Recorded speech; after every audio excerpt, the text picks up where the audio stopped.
Hi everyone, welcome to my next video. I received yet another very inspiring comment about should she marry her ex, and I really was thankful to have received that comment because I like to use my own life examples as thoughts to consider, suggestions, inspiration, however you'd like to use my own mistakes to improve your own life so that hopefully you don't make the same mistakes I did. And I enjoy talking about my mistakes. They don't bother me. I'm well past it. And some of them are quite funny to me. Not in the way that I'm making fun of other people, but I make fun of myself. So the comment was, and it was kind of a question too, this person is in a predicament. Should they marry their ex? And of course, I don't know this person. I don't give personal advice or advice as a whole, but it made me realize that I have quite a story to tell you. And I will share all the things that I did wrong, what I learned, and hopefully my story will have value to some of you. And that is, of course, my reason for my channel, to hopefully have value to others. Now, I did not remarry my ex-husband, but I married an ex-boyfriend. And I've talked about this before, but not in the way I'm going to share it here. Now, I'm going to tell you the things I learned and the things that I didn't know at the time and the disasters that came as a consequence of my emotional choices, because that's what they were. They weren't based on rationale. They were based on my emotional wants at the time and the instant gratification that I wanted, rather than thinking long term. So here we go. I dated a abusive man who I wrote about in I See the Elephant, and I left him in 1978-ish, 79-ish. I don't remember. I think it was more 79. And ultimately married someone else, stayed with that man for almost 18 years. Now, in the back of my mind was always this ex-boyfriend. And what I was doing was, excuse me, and you might relate to this, but I was remembering the good times. And I was, of course, also remembering the bad times. But the good times stayed in my heart. And I think that's a trap some of us can get into. Because the good times should never justify the bad times. Well, 18 years went by, and I reconnected with my ex-boyfriend. And I wrote about it again in my book. It's quite an interesting way we reconnected.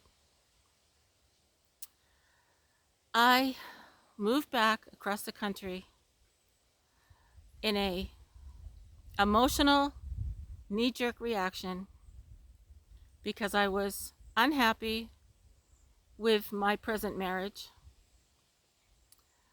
hoping, thinking, imagining, wishing that I could magically come back to my previously failed relationship with my ex-boyfriend, with the false hope that time heals all wounds and all the negative aspects of our previous relationship would be taken care of through the passage of time. And I hope that makes sense.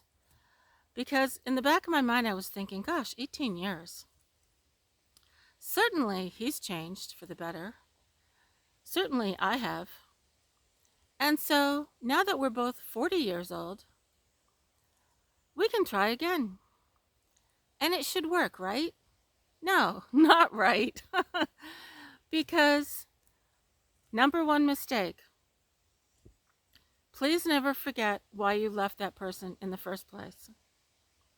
Please never assume that the passage of time miraculously eradicates those previous issues. And do not assume that your emotional state is going to obliterate those past issues. And that in order, here we go, there's another fly. They followed me down here to my beach. Never assume that the passage of time means that you don't need to address those issues and life goes merrily along the way you want it to be. Because lo and behold, I discovered my ex-boyfriend's anger, yeah, it had changed. It had gotten worse. And my denial to address our previous issues only resulted with them resurfacing again. What should I have done? Well, I'm going to tell you what I should have done. What I should have done was, of course, left my unhappy marriage, but given myself time alone to think about what I was doing. Now, I had my own income and my own funds where I could have lived on my own for a while to think things out. And reason being, especially, when I left my very affluent husband with my beautiful home and all the expensive things I had,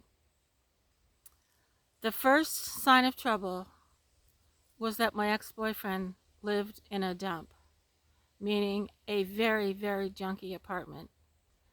And I told myself, that's okay. I love this man anyway. I'm not materialistic. I don't care. I will help him. And so I paid the rent for, I believe, almost a year for that junky apartment because he could not keep a job.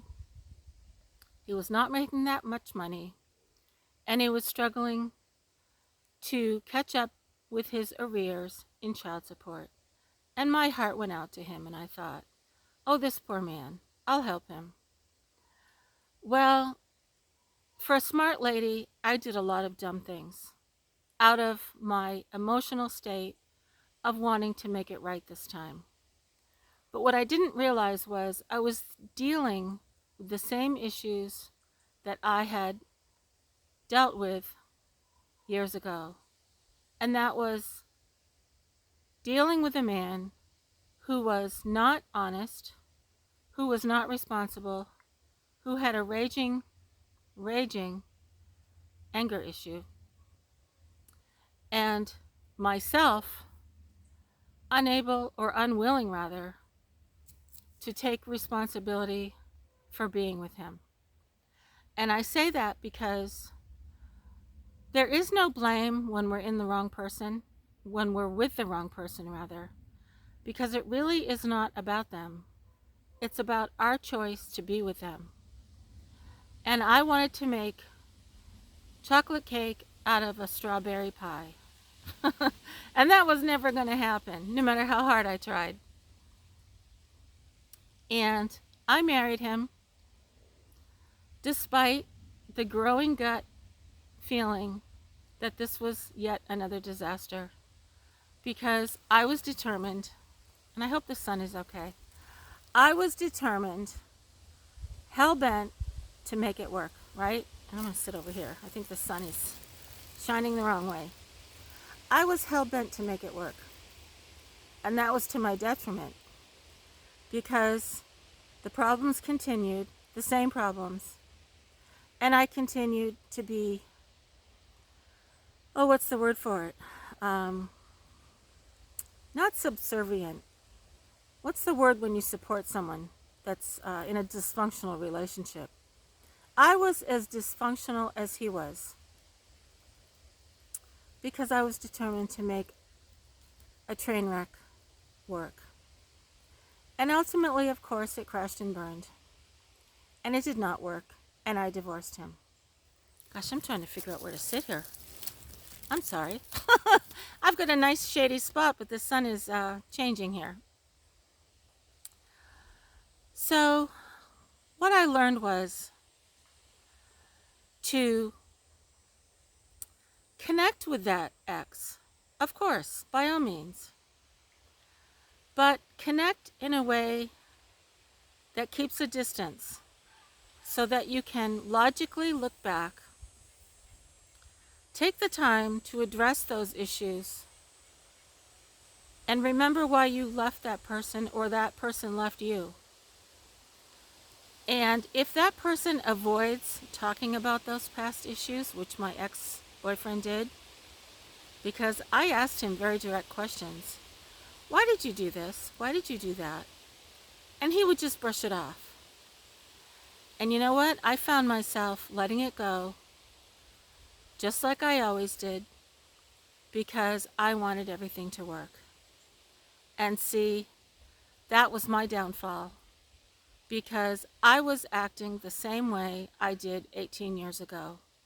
And I was falling into the same pattern of being compliant and being hopeful in the face of doom and gloom. So it wasn't so much about him, but it was about why I tried so hard and hadn't changed either in 18 years. I hadn't changed either. I had gone back to an 18-year-old relationship in the same way. And time had done nothing. Time had not taught me anything. But I'll tell you, and I always find good in the bad, what I find was a positive in reconnecting with this ex-boyfriend was what I learned. And what I learned was priceless. Because what I learned was, again, time does nothing unless you take a good look at the past, think about yourself now, ask yourself, what have I learned? Am I going to repeat the same behavior? Am I going to accept the same relationship that I had before? Has that other person changed? Can we talk about it? Can you sit down and have an honest conversation about all the things that went wrong years ago? And I believe that's the key. Because had we been able to do that and work through those issues, I'm leaning against a tree. Had we been able to sit down and work through those issues and learn from them, we would have had a successful marriage. Even though, sure, there's always things that come up and troubles, but his denial to admit them and my denial to admit my own denial was a brand new train wreck with the same old problems. So I think, in a way, reconnecting with an ex can be a great idea. But don't throw yourself into that relationship to start over like I did. Take your time. If you're leaving a bad relationship and using this old relationship as the way I did, jump out of one fire into another, because that's what I did. What should I have done?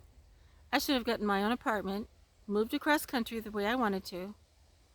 I could have moved back to my own hometown because I had my own money, and slowly decided if reconnecting with this old boyfriend was such a great idea. But oh no, I wanted to rush into it. I wanted to throw myself back and remember those good times, and by hell and high water, forget about the bad. And that was my mistake. Had I taken my time, lived on my own, met him here and there to date him again without moving in, I believe I would have been able to see it as a more logical mistake than throwing myself into it and having it a disaster that it was. So I hope this helps any of you who are thinking about an old flame, because I understand how you can get really stuck on the good times. And we had some beautiful moments. We had an intense physical attraction that was still there. But physical attraction does not mean that it's going to be a great relationship, because there are other things to consider, many other things. Such things as respect, honesty, dignity, self-awareness, honesty. Did I say that one?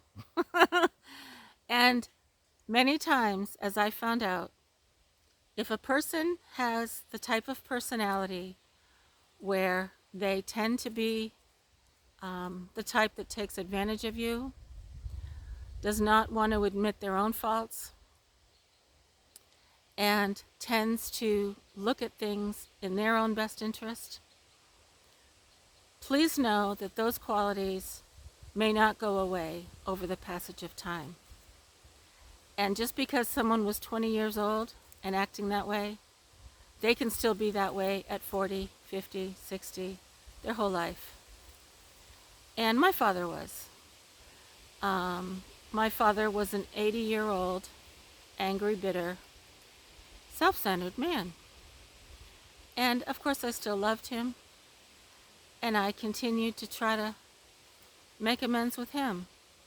And I think having a father in that way had a lot to do with my relationships.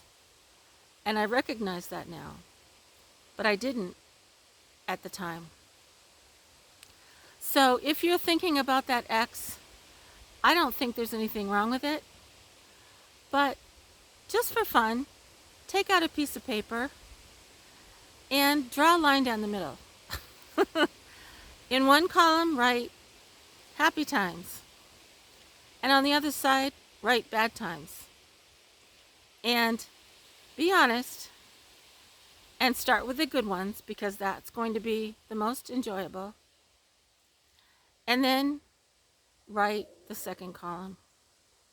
And then ask yourself, are the bad times resolvable? Can you talk about them? Can you both admit your own faults? Can you both admit your own weaknesses? Can you both admit what you'd like to work on for the future?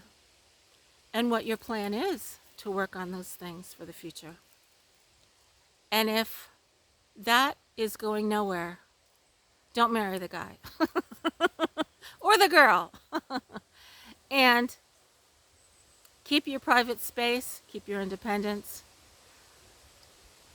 In my case, it was a good idea for me to divorce my previous husband, but I should have stayed alone. I should have stayed by myself. And coulda, woulda, shoulda. But hey, I've got this story to share now. And if it helps any of you, I'm delighted. And I don't mind sharing all my mistakes, because I have plenty more, believe me, plenty more. And I can talk about a whole lot of things. I can talk about all the things that I love to do as a teen, as a 20-year-old, but never did. My talents that I ignored, my low self-esteem, all the things that I missed out on, because I understand now about low self-esteem and where that came from. And I wrote about that in my book, I See the Elephant. So there you go. I can write or talk more, rather, about my many, many, many mistakes. And I will make a lot more, I'm sure. But as long as we learn from them, so what? And if you'd like to hear more about more mistakes, please ask me, and I'd be happy to make many more videos about them. So to wrap it up, think about your ex. Take your time. Don't be emotional if you want to go back and reclaim a relationship. Use that piece of paper to think through and be honest with yourself and tell yourself that it's okay to be curious, to think about what if, and meet that person. See what they've learned. Listen to them. Give them time to talk. And make sure that they're interested in what you have to say too. So there you go. I hope that's helpful. And please feel free to ask me questions. As always, I love your comments. I'm having so much fun with my channel, and I'm finding so much meaningful connections with all of you. And my life is meaningful if I can make meaning from it for all of you. Thanks so much, everyone. I hope you're all having a really great day. Take care.